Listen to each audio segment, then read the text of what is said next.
Listen, I get it. You like saving in Bitcoin. But check this out. You can actually complement your HODL position by investing in Bitcoin startups. If you want additional upside and enjoy learning about angel investing, you should check out Lightning Ventures. Lightning Ventures is a great way to stack real equity in Bitcoin-only companies. They've invested in businesses you've heard about on this show, including Azteco, Crowd Health, and Swan Bitcoin. And Lightning Ventures makes it easy to get started in the world of early stage investing. The minimum investment is only $1,000 per deal, and you only invest in the deals that make sense to you. So, if you want to get a behind-the-scenes look at the startups you know and love, if you want a chance to support their growth, and if you want another opportunity to profit as the Bitcoin ecosystem develops, check out the 60-second application in the show notes to get started today in building a world that runs on better money. Business is constantly adapting. It's constantly changing. You don't need an annual plan. You shouldn't have an annual plan. You shouldn't have a strategy. You should have an area of expertise where you focus. You should have customers who are the ones you're trying to serve and help, and just keep that flow, continuous improvement. And so it's rethinking business in a whole new light. In the digital age, young people especially are able to comprehend that and to understand it. Whereas old-fashioned management is about control. Now I'm going to predict that we'll have exactly $1,227 million at the end of the year, and we'll do everything we can to make that happen. That's what I said before is, management is bunk. Well, planning and strategy are bunk as well. Welcome to the Business Bitcoinization Show, the show dedicated to helping you enrich your life and grow your business with Bitcoin, the hardest money on planet Earth. I'm your host, Josh Friedemann, and our guest today is Hunter Hastings, who is the host of the Value Creators podcast and founder of the Value Creators Business Education Initiative. Hunter was a special request from a listener, and although he's not particularly a Bitcoiner, he is a close cousin from the Austrian School of Economics. And I think you're going to enjoy the conversation today about how to apply Austrian principles in your business. And if you enjoy what you hear from Hunter today, be sure to check out the Value Creators podcast as well. Thanks to those who have been supporting the podcast on Fountain in the last week. Piez sent a boost of 100 sats, and Sovereign Crow 355, who I believe is a new supporter, streamed almost 1,100 sats across a number of episodes. If you would like to support the show, you can listen on Fountain and either stream sats as you listen, or you can send a boost and include a comment. If you do that, I'll be sure to read it on the show. Now, this week's Bitcoin Meetup Spotlight is the Charleston Bitcoin Meetup in South Carolina. The Charleston Bitcoin Meetup is a group for anyone interested in the new financial technology called Bitcoin. They meet every second Saturday at Charleston Distilling Company on Johns Island. Show up to ask questions, teach others, talk about new ideas, or just sit back and listen. They're extremely excited to meet and maybe even help create new Bitcoin enthusiasts. And if you're new to Bitcoin, they'll even give you a free copy of the Little Bitcoin book so you can start out with a simple overview of Bitcoin. Find them on Twitter at Bitcoin_CHS or at bitcoincharleston.org. Both those links are down below, along with a link to the Oshi app, which you can use to find a Bitcoin meetup near you. Now, we're going to get to our interview with Hunter right after this. Business owners, unlock the benefits Bitcoin has to offer your business with the Bitcoin for Business Quick Start Guide. This 27-page guide highlights the 6 ways you can grow your business with Bitcoin. Check it out in the show notes. Hunter, welcome to the podcast. Hello, Josh. It's great to be here. Thanks for the invitation. So I like to start off every single interview with a few questions that help us to get to know you a little bit better and give us some insight for our own lives. So you ready for these? I am. When and how did you first learn about Bitcoin? I am in the venture capital business in what is often called seed stage venture capital. So very early in the process, you're looking for business models that are new and unusual and have potential, but they haven't been fully formed yet. So you've got a wide range of things that you'll consider. We started to come across, I'd say about 10 years ago, models that were built on blockchain. There was tokenization, a lot of different tokens. We looked at gambling, online gambling kinds of things, and gaming. We looked at bond trading on the blockchain, which was very promising. We looked at a couple of other token businesses. We got involved in one of those ICOs, if you remember what that used to be, initial coin offering. None of them actually panned out, although I'm a big fan of the technology and the possibility. But we looked at it as entrepreneurial novelty, entrepreneurial initiative. So a lot of questions based off of what you just said. As a Bitcoin podcast, the idea of blockchain or tokenization and a lot of what that implies are not things we're as interested in. It sounds like you learned some things along the way and kind of want to delve into that maybe later in the interview. But next we have question number 2, and it's this. What's an insight or fact about Bitcoin that you wish everyone understood? Well, that it's money that is not fiat. It's not controlled by the government. It's not issued by the government. It's private money that entrepreneurs and businesses and individuals can use for exchange. I'm a big fan of Austrian economics, and we've always believed that money should be private. One of the economic heroes of our school is Friedrich Hayek, and he wrote in 1935, I think it was, something called The Denationalization of Money, where he was looking for the opportunity for private issuance of money. It could compete in the marketplace and the best one would win. So I look at Bitcoin through that lens, and as Austrian economists, we're very enthusiastic about its potential. So as someone who's coming more from the Austrian econ side, not as much from the Bitcoin side, although there's so many overlaps that sometimes the two can get muddled. This question, I'll be interested to hear your thoughts, but it's what's the Bitcoin resource you most recommend to other people, recognizing that you might not be recommending all that many Bitcoin resources to people? Well, you've already pointed out to me that I'm a bit behind on my thinking on Bitcoin, but I use Coinbase, which I know the Bitcoin is kind of looked down upon, but I'll tell you what it's got that is required, I think, in the Bitcoin world, and that's a convenient interface. It's very easy to use. It sits on my iPhone as an app. I can trade instantly. It's got great information resources. I think one of the benefits that we as economists think about a lot in any market offering is convenience. People are looking for more and more convenience. They want things to be easier.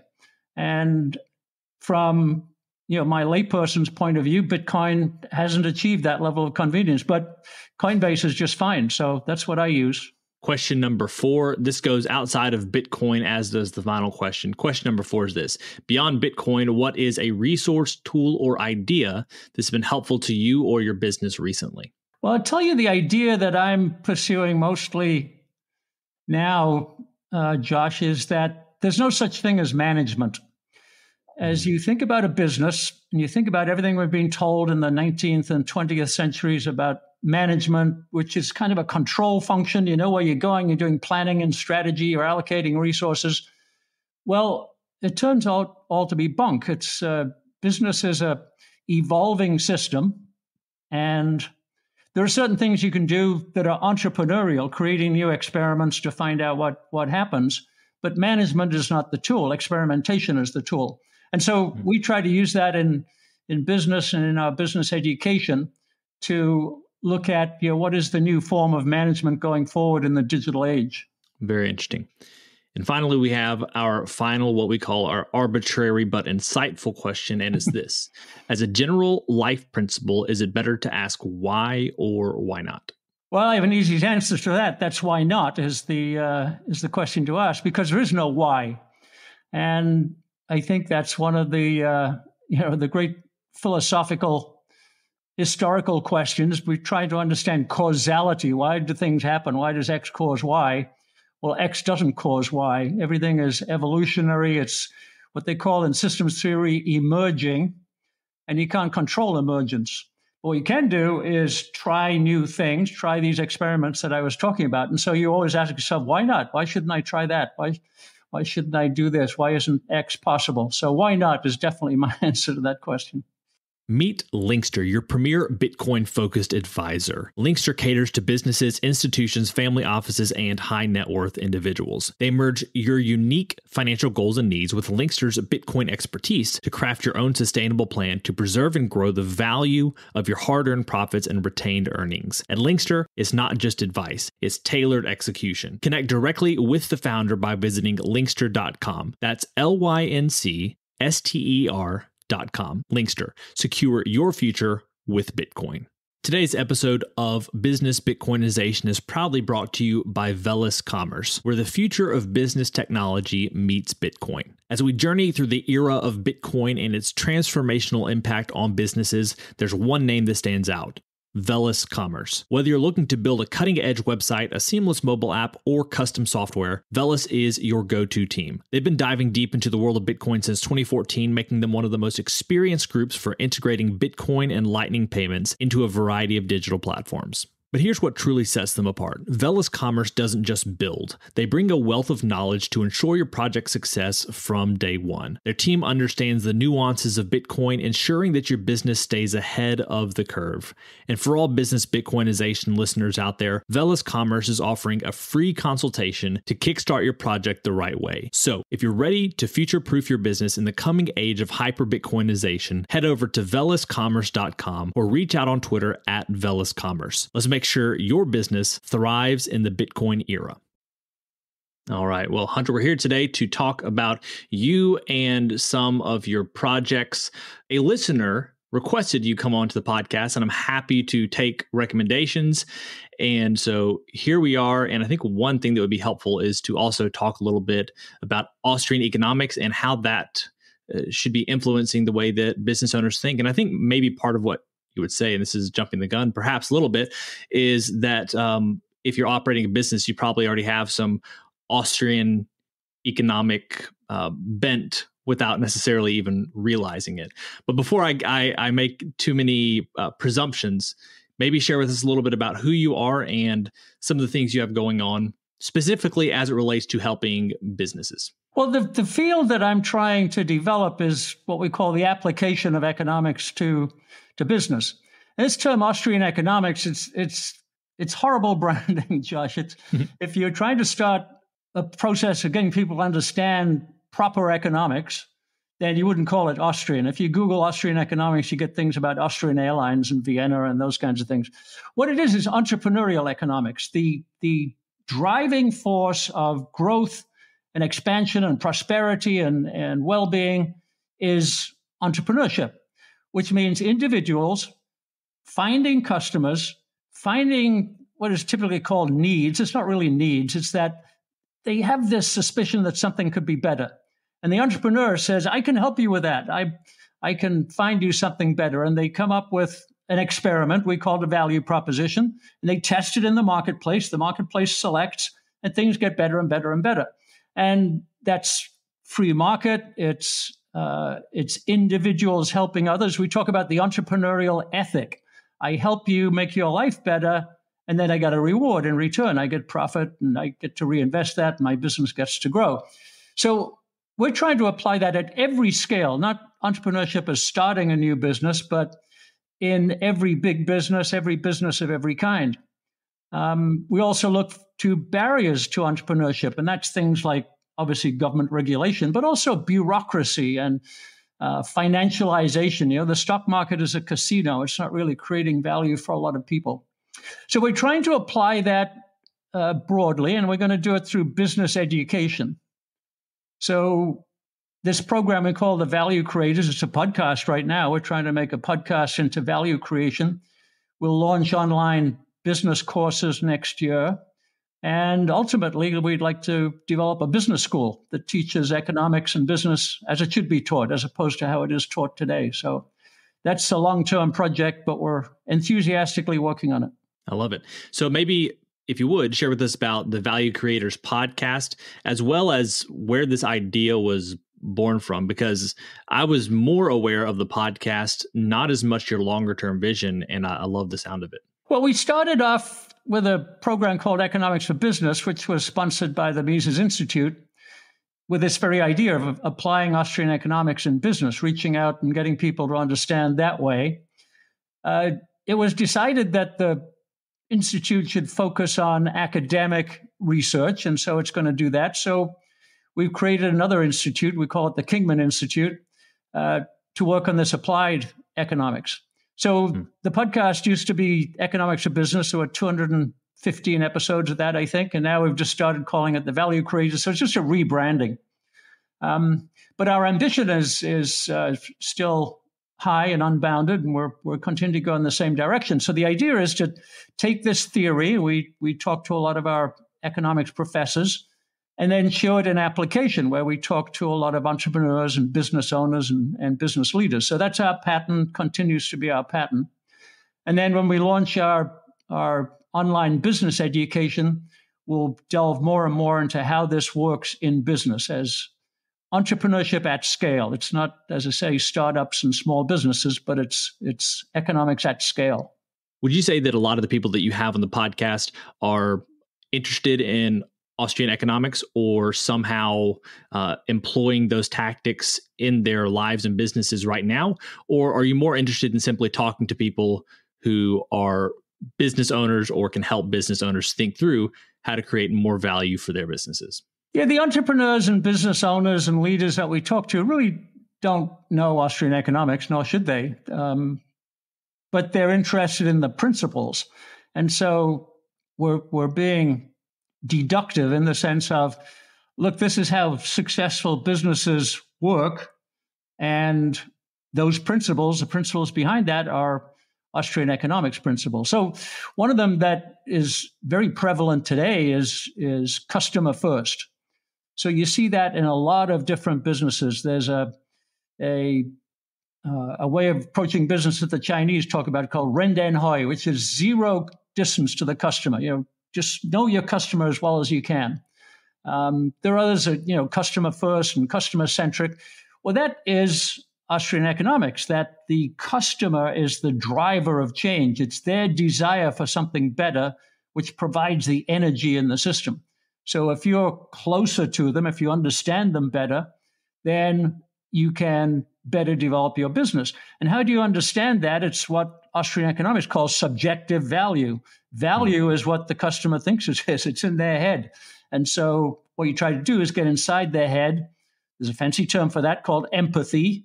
And so all of these concepts in economics are Austrian economics. Mainstream economics is about GDP and monopoly and money supply and so on like that.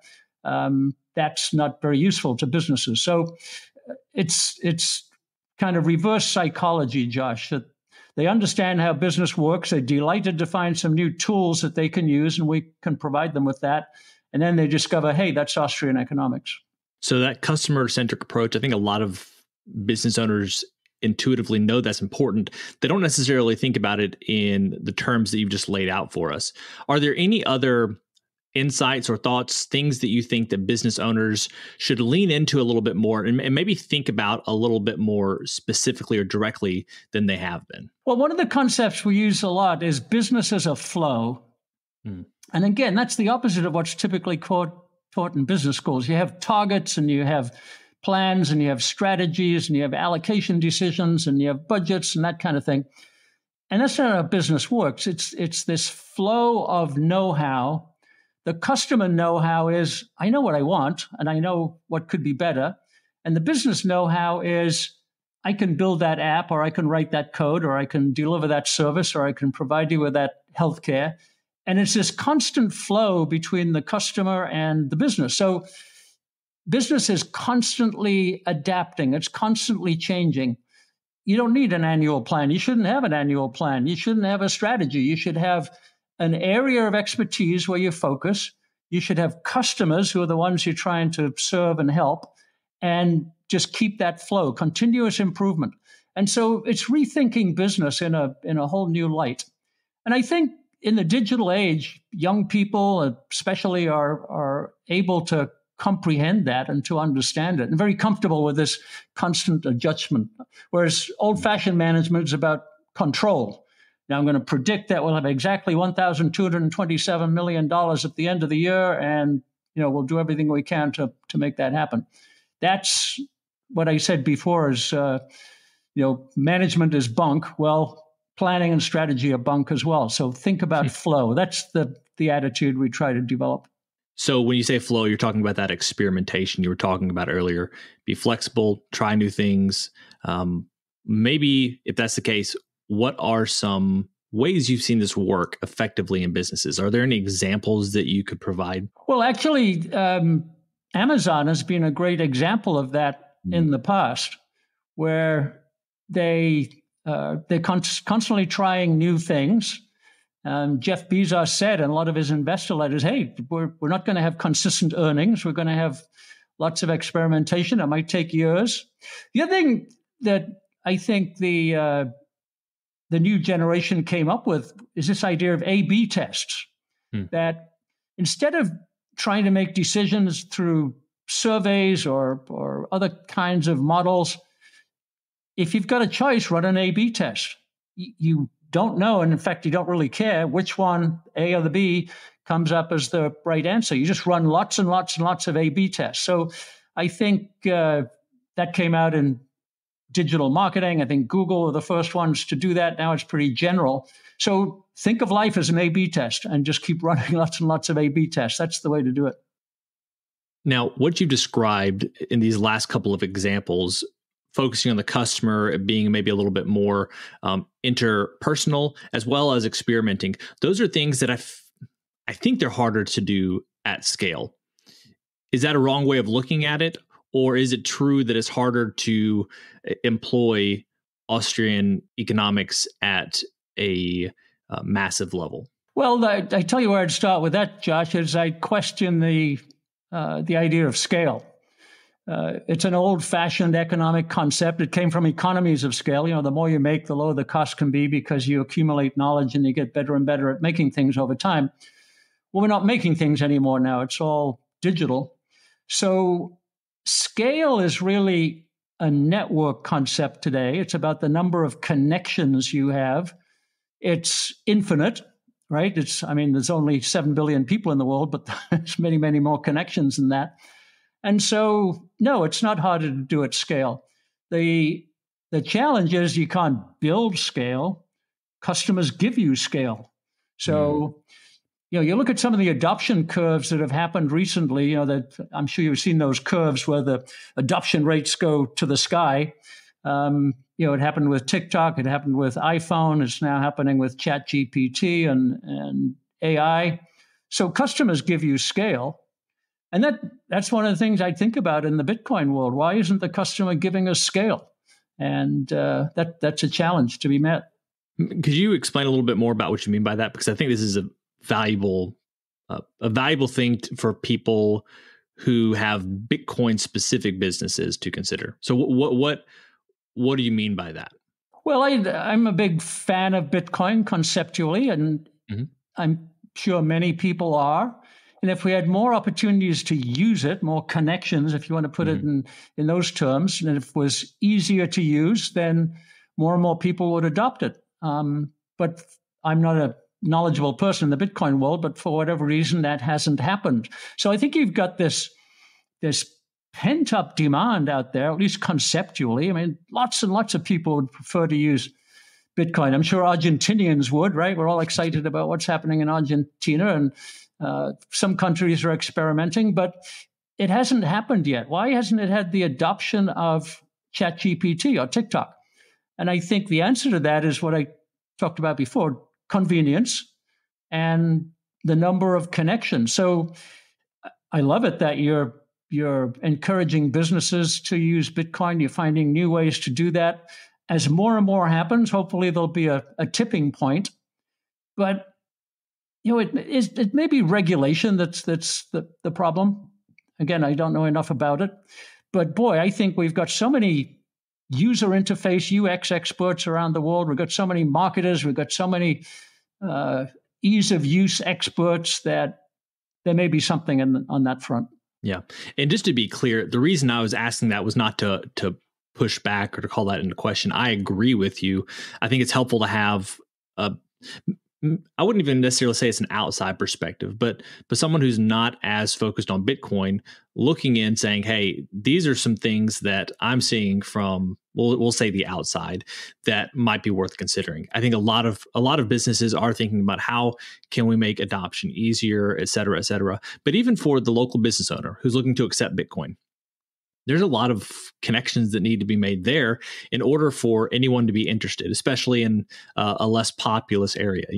Austin, Nashville, those places are better for Bitcoin. But where I am in Mississippi, not really anyone has it. And so I think it's helpful to begin thinking about the ease of use and how we can maybe more easily invite people to at least consider Bitcoin as an option. But yeah, there are some regulatory issues that do frustrate the matter a little bit. Now, one of the things that I wanted to ask you about, or that I was kind of working toward earlier, is at scale. I'm thinking, I know there are a lot of people that are maybe anarcho-capitalists in the Austrian space. I don't know where you fall when it comes to the ANCAP thinking, but I'm an ANCAP. Okay. And so it seems like Austrian economics, the more you talk about it, the more it's at odds with a national government. Is there any way to marry the two, or is it do you come to a strong ANCAP ideology because it's really hard to kind of bring Austrian economics and big government together? Well, you can't bring Austrian economics and big government together. Mm-hmm. I'm an ANCAP. I mean, the state is the enemy, the government is the enemy. I strongly believe that. We've evolved to a society that's got government. It's going to be really hard to eliminate that. It may never be possible. So a lot of Austrian economists are minimal government, that the government should provide law and order and the institutions that surround that, but that's all. So you eliminate the administrative state, the government state of regulations and departments and those kinds of things. So that would be the ideal. And so you look at that in a dynamic fashion. What can you reduce? One of the principles of flow, Josh, is removal. You find barriers and you remove them, and the flow increases. And the great analogy of that is a river system. A river system is tiny little tributaries up in the mountains, and they figure out their way around barriers and through rocks and around bends and so on like that, and they get to the ocean. The river system's constantly removing the barriers. And that's what we have to do as ANCAPs or Austrian economics fans. We've got to remove the barriers. So I love that video of Milei in Argentina with the list of departments on his board, and he's taking them off. Gone.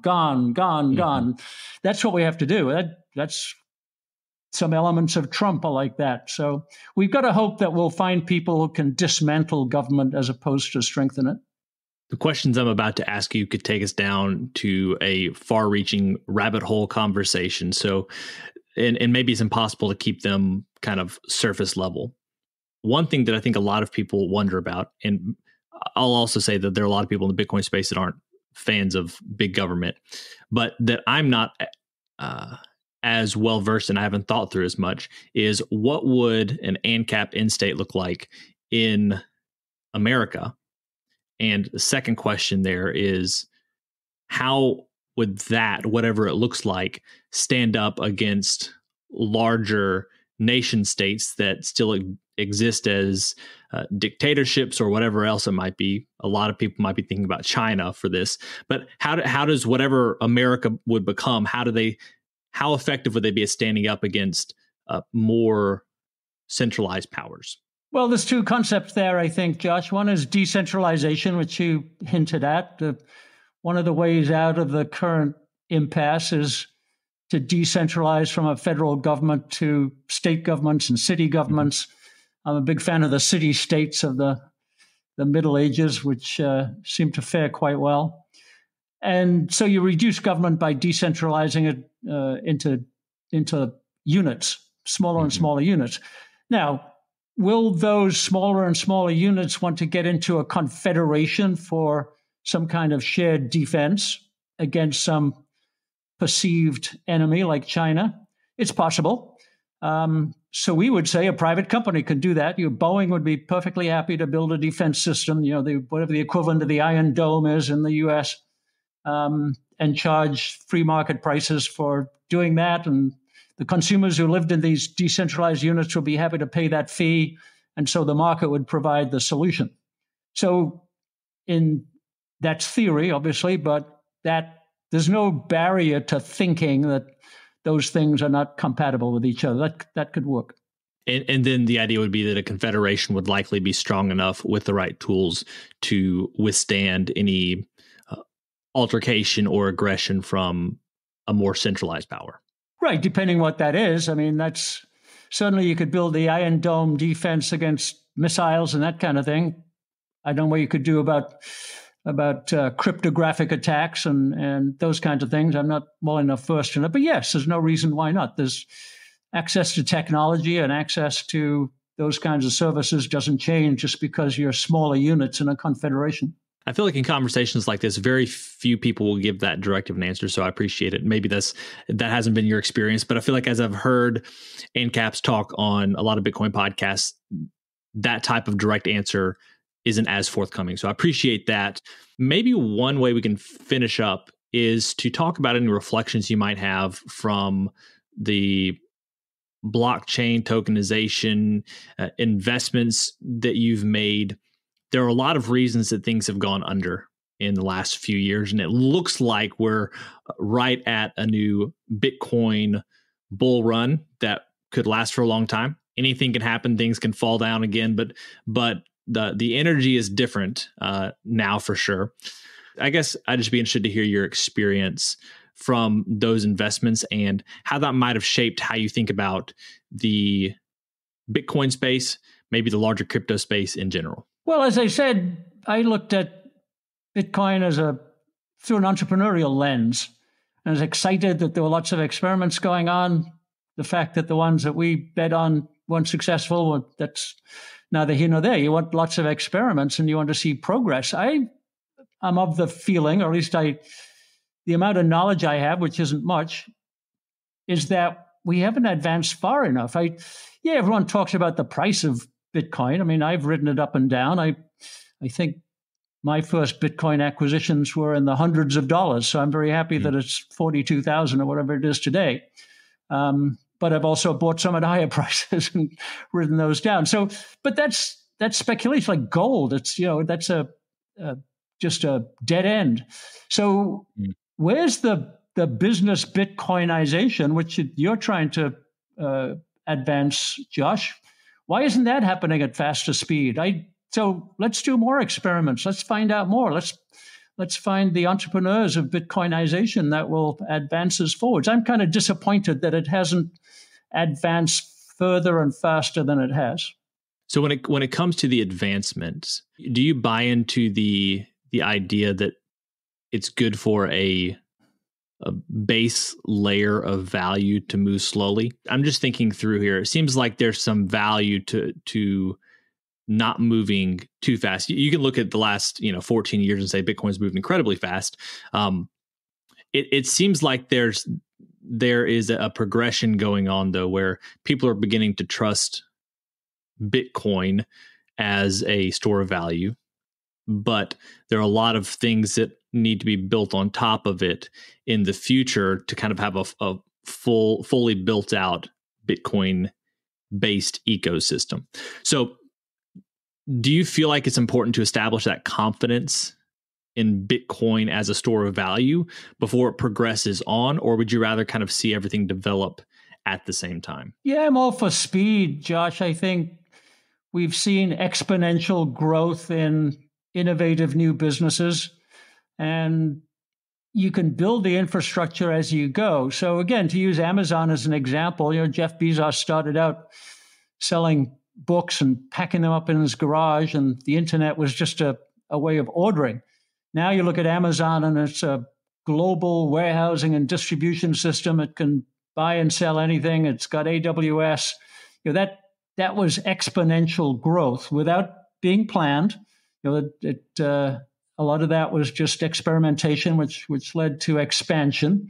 So I want to see the Amazon of Bitcoin. I want to see the Google of Bitcoin. I want to see those kinds of exponential commercial applications. So you build the infrastructure as you go along. I don't think if Bezos in his garage was the base, I don't think that's what he was interested in building.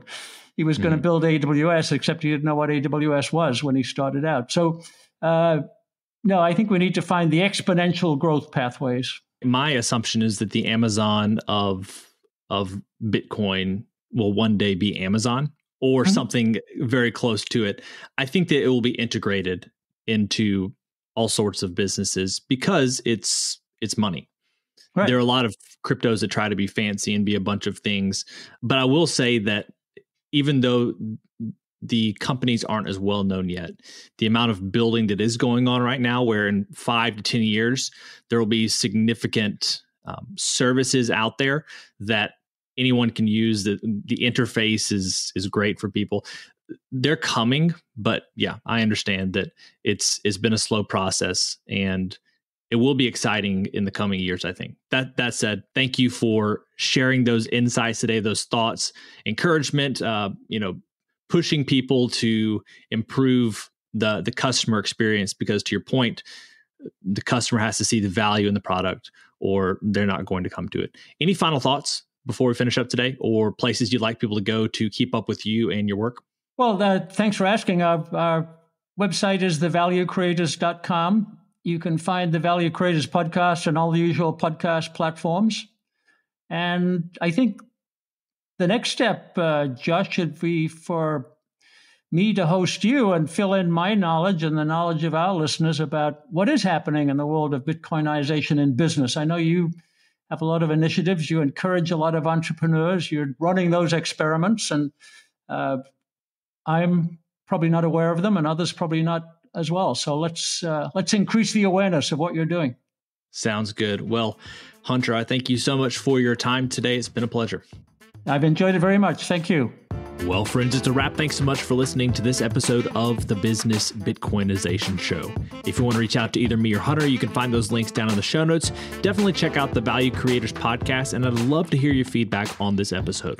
As always, keep building, keep growing, and until next time, keep living and leading well. If you're a regular listener of the podcast, thank you. If you want to take a further step in your support for the show, you can help us grow by listening on Fountain, a value for value podcast app on iOS or Android. If you hear something you like that you disagree with or anything else, you can share it by sending some sats and adding a comment with your thoughts. Some of you have already done this, and I appreciate it. I'm going to begin reading your boosts on upcoming episodes, so if you have some insight or value to add, let the people know. Getting started with Fountain is easy. You can add Bitcoin to your Fountain wallet by using your fiat accounts or any Lightning wallet.